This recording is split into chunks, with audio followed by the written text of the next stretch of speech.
কুমড়া সেদ্ধ হতে বেশিক্ষণ লাগে না, এই তো 6-7 মিনিট। না না না, স্যুপ এখনো হয়নি, স্যুপ তো হবে কি বলতো লিকুইড না, এটা তো এখনো আস্ত। মিষ্টি কুমড়াটা আছে না, এটাকে এখন আমরা ব্লেন্ডারে ব্লেন্ড করব। তারপরে দুধের সাথে একদম মিশে যাবে?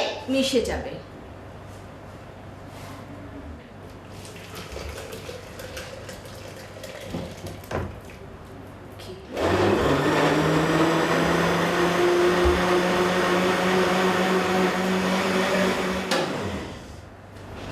একদম গলে গেছে। শেষ হয়নি তো আর একটু বাকি আছে। এখন আবার কি করবে? এখনই তো স্যুপটা তৈরি হবে একটু। না, আর ধৈর্য ধরছে না। পেটুর সাথে ঘুরঘুর শুরু করেছে। পেটুসকে বলো আর একটু অপেক্ষা করতে।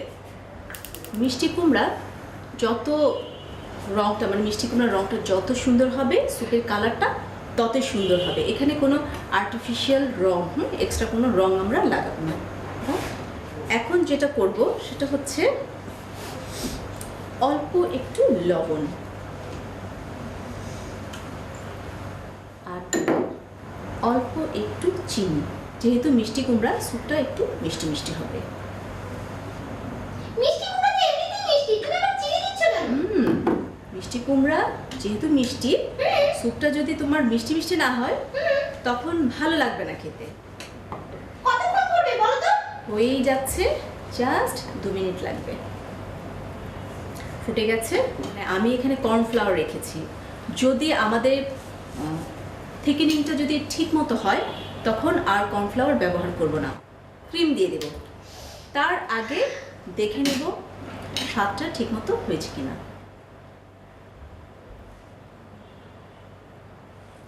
হয়েছে হয়েছে? ঠিক হয়েছে? ফার্স্ট ক্লাস হয়েছে। ক্রিমটা দিয়ে দিচ্ছি। লিপি, বলো। ক্রিম দিচ্ছ, একটু ঘিও দাও।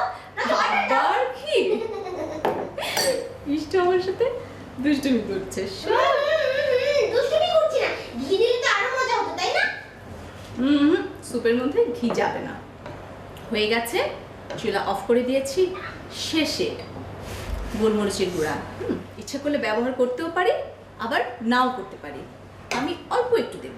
কেন কেন লিপি দিও না, ঝাল হয়ে যাবে তো। তুমি তো দিলে মিষ্টি মিষ্টি হবে বললে।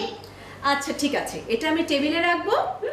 ইস্টুর জন্য বোলের মধ্যে বাড়বো, সাজাবো। ইস্টু খাবে গোলমরিচ ছাড়া, আর আমি খাবো একটুখানি গোলমরিচ দিয়ে। ঢেলে নিচ্ছি। মিষ্টি কুমড়ার স্যুপটা ঢেলে সাজাতে থাকি।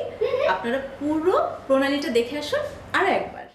প্রথমে একটি প্যানে দুধ ও কিউব করে কাটা মিষ্টি কুমড়া একসাথে জাল দিতে হবে।